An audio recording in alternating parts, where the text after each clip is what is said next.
We're recording.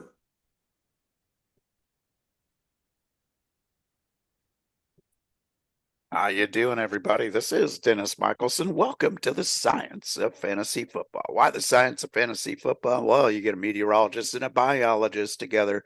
They're going to use the scientific method. And one thing I can tell you, folks, is that is going to make you a smarter fantasy football player. How can I say that with so much certainty?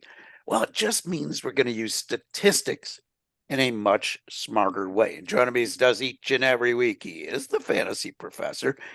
He is a real professor. It's John Bush. And John, we have entered a new time of the fantasy football cycle.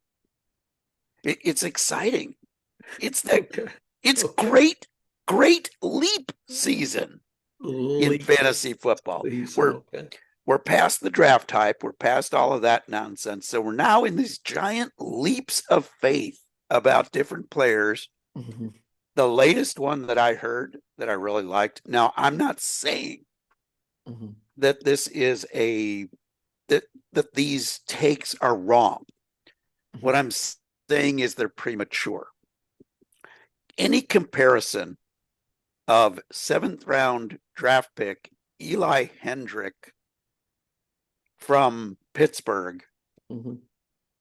to CMC Yeah, I'm laughing. has to be a little premature. Okay. I'm not saying I'm not suggesting that he will be a total flop, but Heidenreich was taken in the seventh round for a reason. CMC was taken much earlier in the draft for a reason. Comparing the two is total nonsense. Another one. The Bears drafted a wide receiver, Xavion Thomas. I hope I'm getting his name right. And people are suggesting that he could be the Jamar Gibbs for Coach Ben Johnson. Mhm.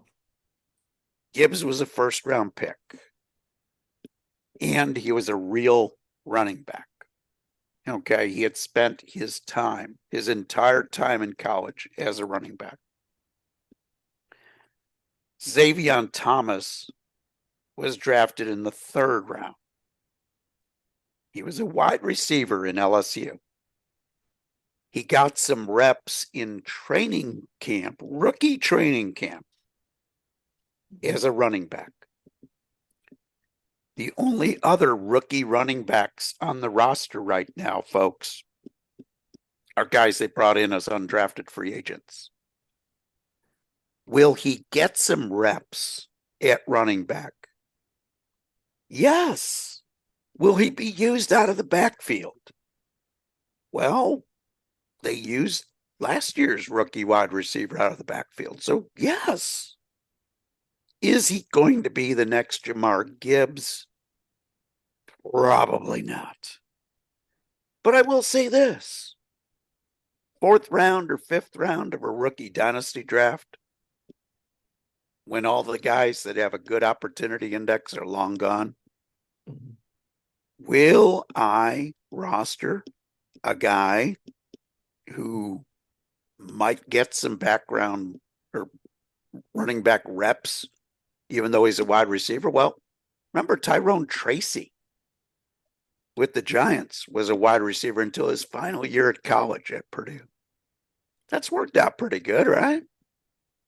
Yes. So I'm look at a player who can be versatile, and I pay attention to that because if he's versatile enough, and that means running back reps, special team reps, kick returner, for a rookie that is not taken in the first round, and especially rookie that's taken in later rounds, the more versatile, the more ways that that player can make the roster, the better his chances of eventually doing something in fantasy football. So yeah, I'll take a look at that. But right now, I don't think we have to worry about Swift or Menange getting beat out by Thomas unless there's injuries. But giant leap, great leap season in fantasy football is here. And that's so important because this is one of those points of the season that we must reach long before we get to draft season. The knowledge that I have encountered in my analysis for, say, CMC, Dennis, he's such a unicorn given Yes. how old he is and what he's done. Yes. It's somehow to pick somebody, I mean, he may never be replicated like that. I mean, it's Yes. possible. Yes. So part of our advantage looking at research is we kind of see the what we would call the top of the whisker in the population. If you think Yes. of population, we're talking the top 25% and the top of the top. And sometimes there are players beyond the whisker. These are the unicorn types, and those are rare. Those are put there as a rarity. They are not the rule of thumb. And it understanding a distribution and understanding what that is and how running backs are distributed throughout years of looking at the metrics, that gives you such an insight. And when you said CMC, I'm like, no, I don't think so. Doesn't mean he won't be a bargain. Depends on where he is. And we are Yes. working on models and things to uh, quantify people like that. My research has shown that things are muddled early in any player's career. Rookies, year two, things are happening. And about year 3 and 4, Dennis, things are pretty stable. It is a rarity that we have some type of crazy breakout. The changes are usually occurring in the first couple years. So I know that, but it's muddled. It's not clear. Even though you think it's clear, it's not. There's players who you think are one way that by the time you're 3 and 4, you look back saying, no, remember that? And everybody kind of chuckles at the draft. Oh, yeah, you think it's this one. Yeah, ha, ha, ha. And people think about that and then they forget it. But if you're doing research all the time, it allows us to have the long view, the top down, the population view. And one of the things I like about your consistency, Dennis, your MVP and my stuff as well, but the MVP, the reason I will salute you on that is because first, you've been using it a long time. Yep. Had experience using it, you have a viewpoint using it and the highs and the lows. And I'm just now getting to that level. I'm a couple years in on my metrics. So we still got a few years to go before we can use that in the same way. So it's kind of like, here's a hammer, get to work. It's like, how long does it take? How many Yes. busted knuckles does it take for me to become an expert in it? It's going to be a while till I'm nailing down these predictions and these forecasts, and so I like that you and I are using it, these concepts and these ranges of outcomes in the way I think they should be used. But I think you've got to be deep into the research. It's one thing to read it, it's another thing to generate it yourself, live with it, sleep on it, think about it, use it, make money or don't make money with it. It's a process that takes time. And again, we've talked about, people want the fire without chopping the wood. And Yes. as a professor, I mean, Doc- Dr. Bush, just tell us what's on the test and we'll worry about the other stuff later. It's like, yeah, you're the brain surgeon I want for me. And, when I'm an old, yeah, I've got something wrong with my brain. I want you to, yeah, I guess I better, I can see them reading the book as they're carving into my skull. Okay, folks, you can't, now is the time. And if you're a rookie at fantasy, pick a slice and get deep into it and do your own research. And that's why we at Science of Fantasy, we want to teach you how to fish. We don't want to give you the fish. And I know it's easier because you can be lazy and take a sheet of paper, your favorite pundit, and well, who do I pick? Well, you pick the top of the sheet. And it's easy, it's quick, and then you forget the good stuff. And especially if you win your first year using, it's like the buying the tip sheet at the racetrack. If you hit that big $200 trifecta using, hot dog man's tip sheet, sizzling hot with mustard on the side, here you go. Man, I'll always use this. How many more days of the tip sheet will you buy before you finally figure out, boy, it's getting a little thin here. This is not right. Something, the hot dog man, these are not even real hot dog. I don't know what I've been chewing on. So, Dennis, I think that's part of our grand philosophy. I know we spend a lot of time on it. Folks, the reason we do, when I look across at Twitter and look, I just don't see that philosophy parroted. Everybody's leaping and making conclusions so they can squawk about it, come January and February. Buy my tip sheet. Look what I did last year. And it's weak sauce, folks, regardless. Of 100 tip sheets, how many are real? That's the question I would have. So I was recently explaining our metrics to somebody. Uh-oh. And when I was explaining what we do with consistency and upside consistency is really what we're forecasting. Yes. What I explained to them how I came up with my MVP index. It's just an extension of this is science at its best. It's the extension of the work that Bob Lung has done for years. Yes. Bob Lung was the first person I read that convinced me with data and with an explanation that consistency might matter more in fantasy football than I was giving it credit for.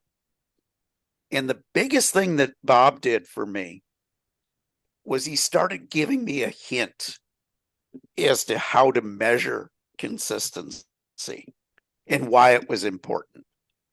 So when I say that the professor and I have work that tries to build on what Bob Lung has done, you notice I didn't say it's better than what Bob Lung has done. It's just trying to build on what Bob has done with consistency. It's not going to be better. It may be worse. We don't know. We're in that testing phase right now. But even if it's better, that doesn't mean that, our ideas are better than Bob's and do. We got to get out of this mindset of one is better than the other. The idea that the joy of science is that we all learn from each other in science. I had a chance as a young meteorologist because he would call the office, and he was only calling the office. He wouldn't call in the office to get me smarter. He was calling the office because he needed something. Because his old facsimile machine, we had these old, thermal paper machines that we called them facsimiles machines back in the past. They weren't really fax machines as you know them now. But his machine died overnight, ran out of paper because one of the people, one of the interns forgot to load it or check it before the end of the day, because you had to check the stuff came in the middle of the night. And you had to literally go in there and check to make sure that there was going to be enough paper, which meant you probably ended up taking like a 1/4 roll out and having to save that one for another day, you know, because you didn't want to waste stuff. But occasionally you thought, oh, I got enough paper, or you didn't check, and boom, you're out. And now the maps don't come in because it didn't have memory to save them, folks. So he would call and say, hey, can I get a copy of this, this, and this? Because he kept all of that data. This is long before, you know, we had digital copies of stuff. So he used that, made copies, and then that was in his archives. So I got a chance to talk to Dr. Ted Fujita, the guy who did the Fujita scale in tornadoes. Well, you get a chance to talk to the guy because he's calling your office for something. You're going to pick his brain. So I learned so much about theory of weather and how to forecast from Ted Fujita, and I took advantage of that opportunity. We're doing the same thing with Bob Lung, trying to build on his consistency. But I was explaining to somebody where my MVP came from, and I said, but here's the thing. This Bush LR number that the professor is developing is going to be much better than my MVP. And he said, why do you say it's much better? So because it might lead to being able to forecast the future better than I can with MVP right now. MVP, I can get a good range of logical outcomes. And I'm pretty good at figuring out if it's going to be higher or lower than the year before. But an actual number that we can then use, MVP can't do that. Bush LR might have the hope to do that. And that's the kind of stuff we're working on right now. So I was asked the question, if Bush LR is so much better, why are you continuing using MVP? Yeah. And I said, because MVP is good at defining what happened in a simple way that can be calculated and calculated fast in season. Because what I can do is I can take the MVP index from last year and I can combine and use the next year's data and factoring in when to weight that data heavier. And I can come up with what's going on right now so we know what to react to in fantasy football. But that's why MVP, even though I was the first one to say that I thought Bush LR, the way you were doing it, had a chance to be smarter in helping us forecast the future. I'm pretty happy that I was right, Professor, because I think our data has shown us, the data study doesn't lie. It gives you numbers. It gives you values that you can compare and understand which is better, which is not. Doesn't mean the thing that is not as much, is not as accurate or not as good. Doesn't mean that there isn't value in that. It just means what you're doing with Bush LR, as predicted, might have a better capability of telling us what's going on for the future. And that's the game that we need to master. If we get better at forecasting the future, take that number and combine it with ADP, we're going to draft smarter players in fantasy football. And it's all about the concept. What makes a great choice in fantasy football? I was also asked that question recently. And my first answer was, what round? Yeah. Early rounds in fantasy football, and this is all part of the Better Than Zero 26 is what I'm calling it, folks. It's a revision. This article is coming, right, Dennis? This article is coming. And I'm This is working on it. me teasing him, trying to get him It's coming. and we have talked about some things that I think would at least considerations to make it a little better this year than Oh it did yeah. last year. Yeah. Yes, there is so much research that goes on behind the scenes, folks. You wouldn't believe. Yeah. In looking at career arcs, looking at data, looking at so many things. And the goal of all of this research is not to just figure out what happened last year. We can figure that out quite well. And while we're on the subject, fantasy football, total fantasy football points are very deceiving. Yep. And when I say that, that's about predicting the future. Because if all you do is draft this year based on what last year's data did, you are going to lose in fantasy football more than you're going to win, because total fantasy football points are deceiving. Points per game might be a little better, but 40 plus 2 plus 3 is equal to 15 plus 15 plus 15. All of our tools that we're developing, folks, these are more geared at redraft. Consistency might not matter as much in best ball. If I fill out a good team in best ball and I've got all upside guys who post enough good weeks, enough great weeks every year, I got a chance of winning even with a roster that's highly variable. As long as my highly variable games don't have their sucky game at the same time.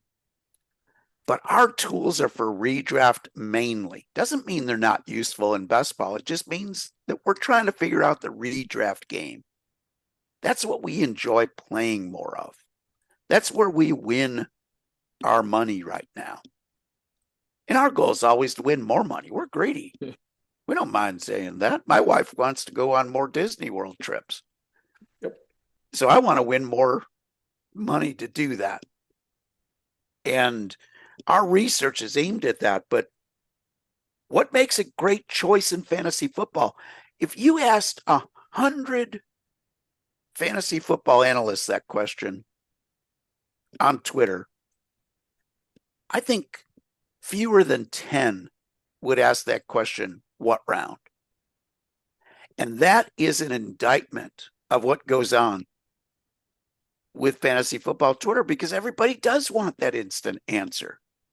The answer's not instant, folks. The answer to a simple question in fantasy football is another question, because your strategy in round 1 needs to be much different than your strategy in round 15.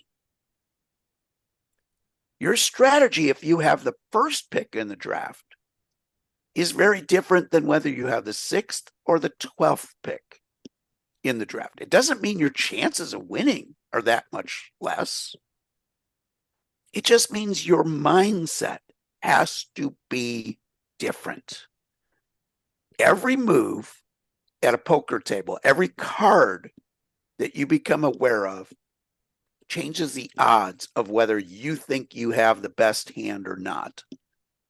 In fantasy football, the similarity is every pick in a draft changes the outcome of the next pick in the draft. Some are big changes, many are small. But the question, what makes a great choice in fantasy football? If somebody asks you that, the first answer that you should be giving, what round? The tangential to that, Dennis, one of our articles, AI versus Professor, can deep stats with consistency win over generic AI advice? Discuss the estimated success as well as pros and cons. So I thought this was a great prompt, and we may have talked about this before. I won't go into a lot of detail. You can read this, but there's some comments here that I wanted to talk about to draw out what Dennis just said. And Grok answered, yes, a rigorous, notice the word rigorous. See, there's See, grok, you have to ask, what does grok mean by rigorous? What does Yes. that mean to me as a scientist or a meteorologist? What's that mean? Anyway, deep stats can meaningfully outform generic AI advice. Why was I worried about that? Because, folks, I believe, and I, I'm doing my research. I don't have time to figure this out, but it makes sense since AI is going to be easy to generate. Oh, A lot yeah. of folks are going to be setting up their little fruit stands with their generic AI advice. They may flip a few numbers around, and it's the same old tip sheet, right? If you got a 6 horse field and you got 100 tip sheets, most of them are going to be looking at the top one or two. You're not going to get a lot of distinction there in, the different ones. So how do I, get my clicks or whatever's paying me here? And well, first time, I don't have to pay anybody to do AI advice. It'll just generate my cheat sheet for me. And I think that's what's going to be sold. And I think people are going to be using that a lot. So I'm thinking, okay, can all this work I'm putting in beat that? And so I just wanted some thinking. Notice I didn't say the final answer. It's not, I do want to Yes. be a millionaire, but that's not the final answer. I just wanted the beginning to think about it. And that it says, yes, it's not like, no, regardless of what you do, AI is going to beat you. Well, if that was the answer, and I really believe that, I'd have to figure out another way to do this. But a targeted statistical edge. That's what Dennis and we're doing stuff that people have no clue about because I'm not talking about it. And I suspect there's some sharp folks out there that are doing the same thing. I know there are in horse racing and stock market because it's foolish to sell the store because then everybody is eating and there's not enough. I mean, there's a greed factor. I want all the chicken feed. I don't want just a little peck or two, right? So I'm going to keep secret stuff for Dennis and I. And that's so I'm trying to teach you maybe how to do a little bit of your own so you can beat the loudmouths down at the bar, because they're going to be using AI. You need to be using something better. But notice the next statement, Dennis, said the margin isn't guaranteed. Nothing, I would argue, nothing's guaranteed. Look at all the No. variation in running back. You got to know that. Wide receivers tend to be less variable than running backs, just injuries and just the physicality of it. As a group, notice I didn't say as a player. There's Yes. people like Yes. CMC just amaze me. They just, Frank Gore lasted for years. I don't know how they did it. They're made of something more than me. My paw would be hurt after the first play. A coach ain't got to take me out. I can't do it anymore. So it's not guaranteed. And notice what it says heavily depends on execution. Dennis, you and I have been working since the Super Bowl, if not before, trying to Yes. better our execution. All these articles, all our science of fantasy, our data lab, everything is built for us to get better at execution faster. We're the $6 million man, faster, better than the average man, right? If you ever watched that show, I remember that. He fought Bigfoot in one. So there you go. So I always had a problem with the $6 million man Okay, Dennis. because his legs and Yeah. one arm Oh, yeah, were the other were arm. bionic. Why Yeah. did the other arm have troubles keeping up? Well, that was on TV. This Okay. is this is fantasy football, Dennis. So execution, league format, and notice inherent variance. It does. Yes. So there is luck/skill luck. I don't know quite those definition. depending on the study and format and the draft setting. But weekly decisions and injuries, look, anything can happen. You can be Kamard or CMC'd any year in your playoffs. That it just can have the 50-point day, 4-touchdown day can kill you. The best team can lose.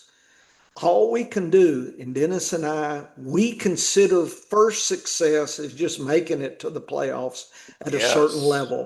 And Yes. then we want the next level. Then we have some benchmarks. I mean, obviously the benchmark make money, right? So make money, but then we know we're on track or not. Each year if I can get 10 in the championship game, Dennis, I think I had 8 last year. I won like 5. I made money. If I can hit about 5 out of about 40, I'm going to make a little money. If I can hit the year before, I think I hit 8. Damn, I made some good money that year. And I've done better. 2015, I think I hit 12. It was crazy. It was like I was lighting 100 Benjamins to light my cigar that I don't smoke. I just bought a cigar and lit it just to watch it burn, Dennis, because that's how much money I made. Okay, no, I didn't do that. But anyway, you could read this article and it discusses, but down at the bottom, and I think it's neat because uh, bottom line, fantasy drafting is stacking probabilities. That's all we're trying to do is forecast and probability range of outcome. Gives us a sharper probability stack. I'm not quite sure what Grok thinks of that, but I like that. Opportunity stack. I haven't heard that, so I'm going to put that in red for us. If you're willing to put the word or collaborate on tools like MVP Opportunity Index. So, Dennis, I added that because, Grok doesn't really, because we're not out on Grok's radar yet, and that's fine. We don't want folks to do. But I love it. May your medians be high and your variance low. There you go. So post draft management, I agree. If you're not running your waiver wires and your lineups, and Dennis and I, when you follow us, if you've never followed us, I have efficiency metrics. I have defense against position. Oh, We yeah. look at Vegas. We look at Dennis's opportunity, handcuff to handcuffs. We debate that. We're trying to beat 2 or 3 weeks ahead for $1 on the fab bid. So we got it. By the time you're looking for it, it's on the professor's team and you're angry at me because I got it and I'm greedy and I'm forging and hoarding your stuff while you're still asleep. You're running at Cheers and you and Norm are yucking it up and I'm collecting your 2 weeks, I'm collecting the player you want in 2 weeks ahead of time, Dennis. So you hang around at Cheers and yuck it up. I'm going to be collecting. I'll yuck it up after the season, burning your money at the with Norm. He knows who buys him the beer at the Cheers, and that's me. Come February, March, when I got that winning check, he's like, "Come on in," and so we're laughing about you. So there you go, Dennis. We're trying to build that sharper probability stack. And anyway, MVP, opportunity, Bush, LR, COM data, we're trying to build that, Dennis. So there's an article. Read it, think about it. Dennis, you got any, and there's lots of other stuff, but Yeah, and I love anything that you want to comment?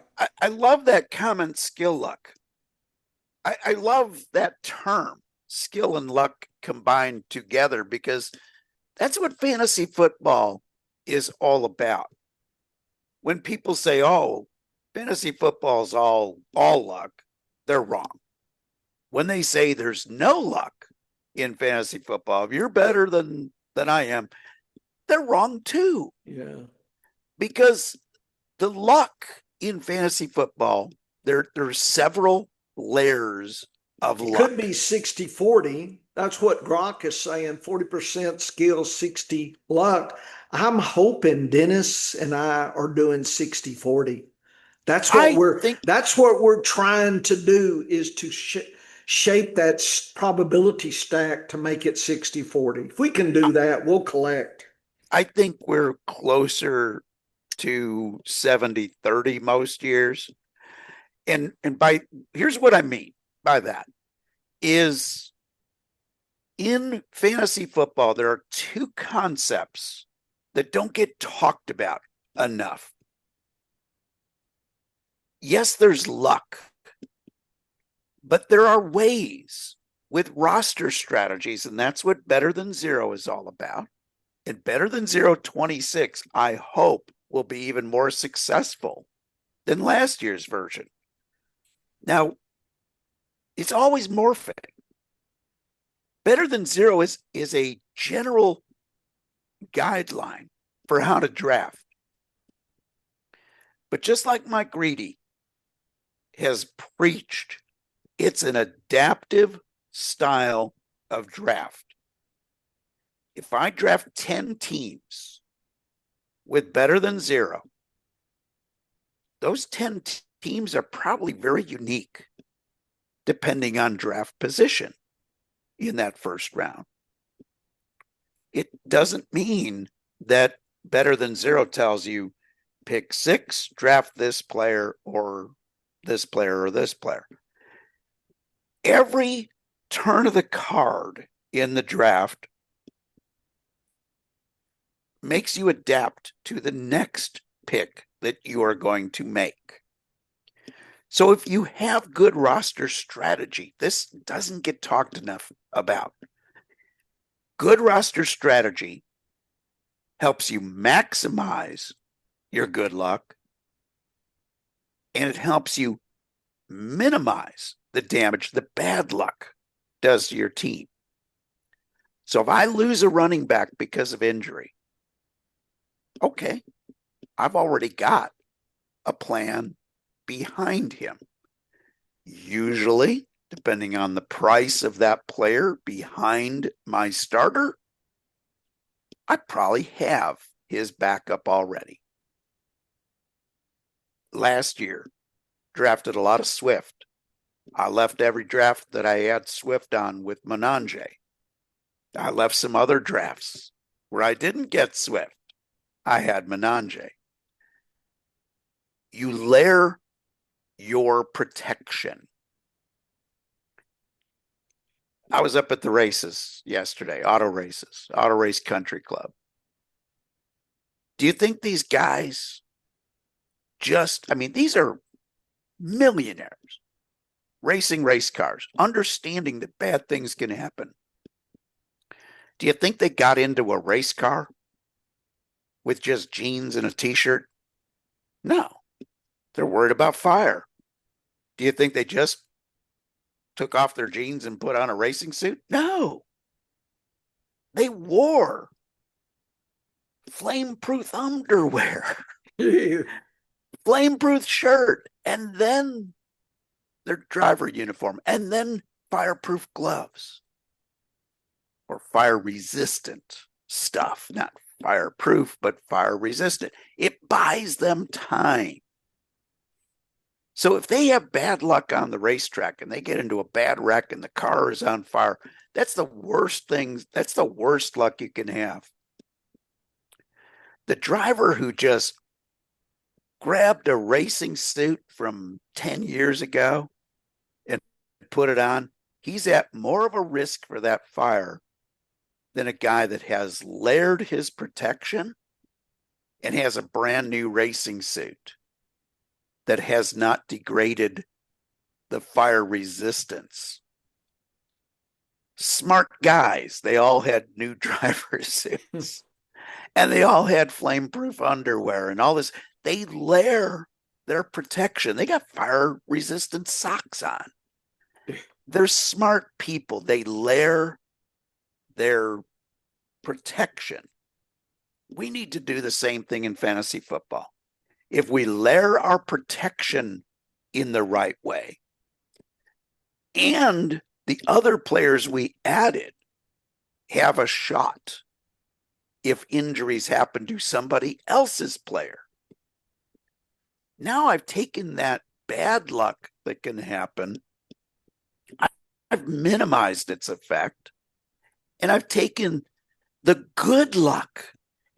If I have Kamani Vidal on my roster last year, he is worthless unless something happened to Hampton and Najee Harris. Guess what? Something happened to Hampton and Najee Harris. Now all of a sudden I'm rewarded. I have good luck, a good luck reward. Hate to see players get hurt, but when they get hurt, if I've got the backup, that's good luck for my team. The other thing that people don't talk about enough in fantasy football, because we're all perfect, right? When we're predicting how a player's going to do, Professor, you've never made a mistake in your life, right? It's the player's fault that he didn't live up to what you drafted him as.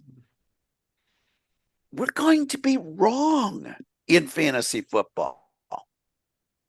We're going to look at a player, even the greatest player, like Josh Allen has had a phenomenal run over the last 3 or 4 years, right? Yep. He's probably, if you had to ask, you had to put a bet down, and somebody was willing to bet you even money, and they said, who's going to finish top 10 in quarterback points this year? Who's most likely? Now, they won't give you even money on Josh Allen. I don't know what Vegas is giving you. But for Josh Allen to finish top 10, minus 400, minus 600.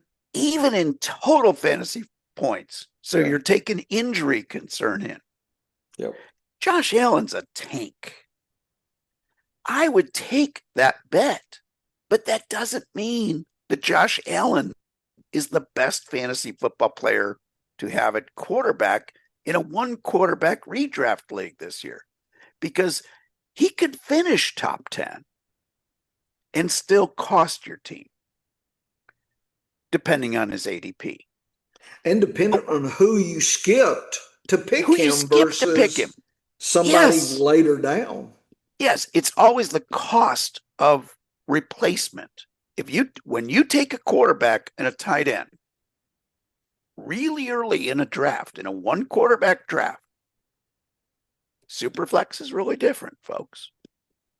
But in a 1-quarterback redraft, if you spend up for the top quarterback or the top tight end, you've done that at a cost to your running back and your wide receiver room. Is that cost worth it?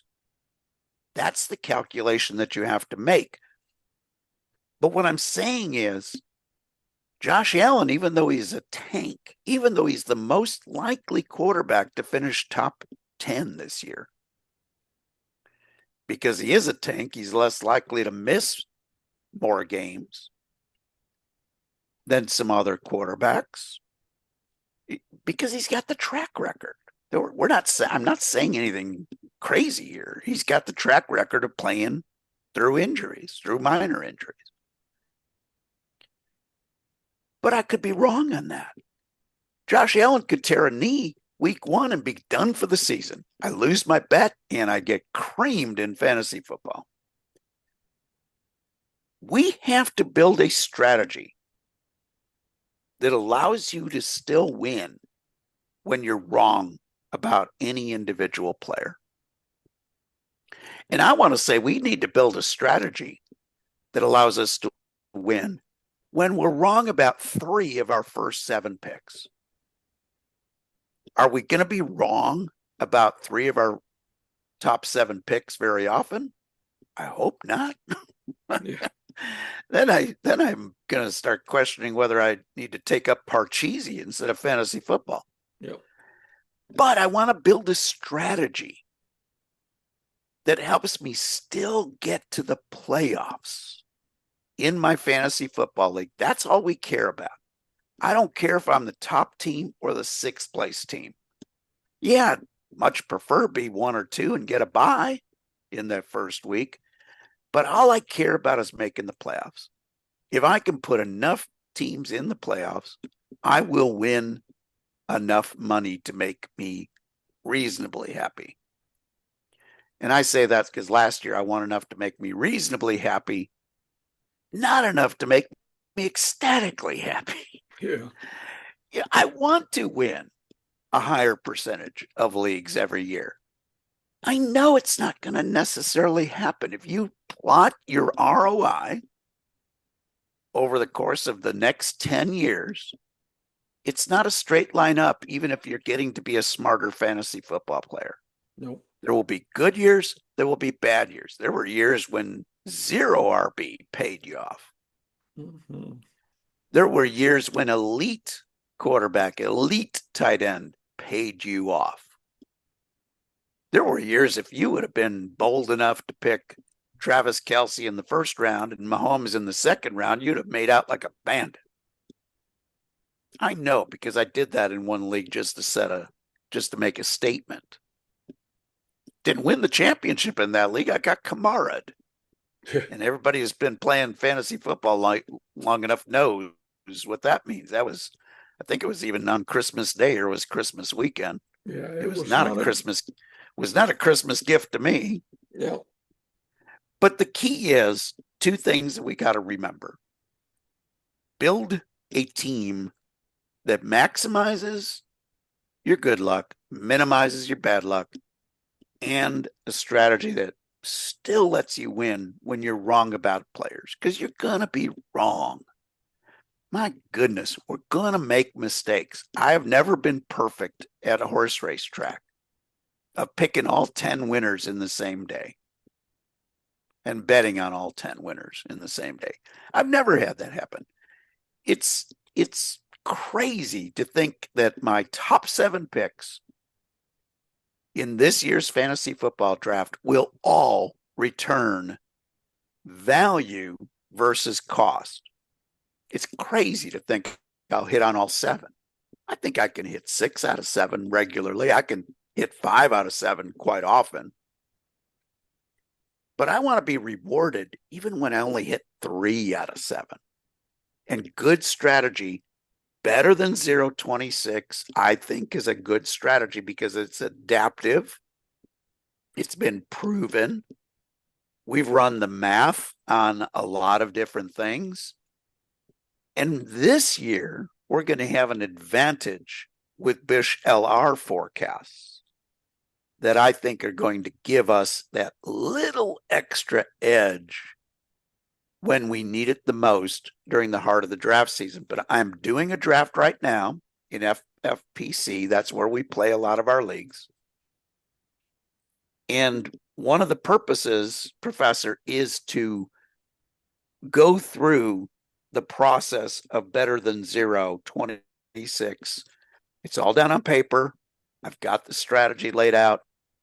Now I want to see, what does the team look like when I apply this? And do I need to make another tweak?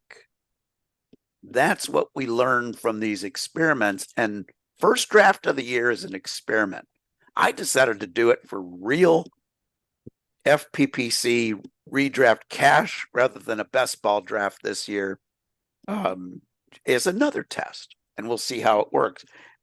If it doesn't work, if I have bad luck, bad performance in the first draft of the year, then maybe I need to do some of those best ball tests like I've done in the past. But the whole concept should be, with everything you do, did it make you better in what you're doing? And you got to go in with the mindset, though, that you might be wrong about a player. And that's why the strategy side of things is so important. If strategy didn't matter, Professor, if I was going to hit on my first 15 picks, and those are going to be the only guys I need for starters all year, then it would be like printing cash. But I'm going to be wrong. And the goal is you want very few wrongs to take place in the first rounds. You don't give a damn what happens after the 10th. If a player fails that I've picked from the 10th round and later, oh, well, he wasn't my starter anyway. But if he hits, if a player that you draft in the 15th round or even the 20th round, your parting gift in drafts, a few years ago, that was Puka Nacua. Yep. Those guys hit, your ROI instantly goes up because hitting on those players didn't mean you were dumber on the first 7 rounds. First 7 rounds, first early rounds, especially first 3, I'm very cautious. An example of that this year, I had to make the decision, Malik Neighbors or no Malik Neighbors. I had to make that decision. I took Chris Olave, and then I took Josh Jacobs ahead of Neighbors. Now, if Neighbors had dropped another round, I'm taking him. I'm worried about the knee. I don't know if he's going to be ready to go week 1. Reports are pretty good. I don't really always trust reports. And the people I was playing against, FPPC, let him drop 9 points later than his ADP. So there was some concern from those people. But they also took Rashee Rice 15 spots before his ADP. Wow. Yes. So the ADP is probably baked in that, there were some shenanigans going on and it probably dropped his value in early drafts. Now people are fairly sure he's going to stick around and actually play a full season. And so his ADP is probably going to adjust. He's going to probably be more expensive as draft season goes on. Will he be on my team? Won't he? It doesn't mean because he's a Chief, I'm going to take him early. I'll prefer to take Olave ahead of Rice, and I did. I feel pretty good about that pick because I think Chris Olave, other than injury, is as safe as you get. And he was my second wide receiver after JSN. I like that start to the draft. But the whole purpose of this draft, obviously, I want to win money, but it's to put to test some of the ideas I have for small tweaks. There's better than zero is going to be still pretty much the same. Just a few tweaks on how we attack quarterback and tight end. Process versus outcome, Dennis. We are working to have the best process possible, the execution. The luck is the outcome. We can control the process. So think about it like that. You should get mad at yourself if you didn't do a good process. If you deliberately went against your process, whatever that is, then you should be mad, not that funny outcome getting Kamard or something. I mean, you can, throw your beer through the TV, but, that's just a bad outcome. If the process was good, then it's good and it will help you long term. So it's hard to remember that. I probably should do a Grok article, process versus outcome. And I think Rockwood and everybody should agree that's what we're working on now is the process of what we're doing. And the better than zero is the foundation of that drafting process. There's other things, but that is a process that kind of it's the rails on the bowling lane, Dennis. We kind of, we can zigzag a little bit as long as we don't get in the gutter. And yes, I would love to have the lane very narrow. Maybe we'll get to that point. That's what we're trying. It's a little wide now. I want to shrink it in. That will hone our process. That's what people should be trying to do each year is make it a little bit smaller so it's a lot more clear how we should proceed. Process versus outcomes. What can you change? You can change your process. And the way I like to look at it in FPPC where we play is this is almost a winner take all deal. Okay. It is pretty much. Yeah. The second place gets $35 in credit. Yep. The winner gets $410 in credit and cash. Yes, something like that. So if I play 10 leagues, that's $350. I have to win 1 out of 10 Yes. to break even. And I don't necessarily break even. Yeah, I made so when I do 40, I last year I hit 5, so I made some money.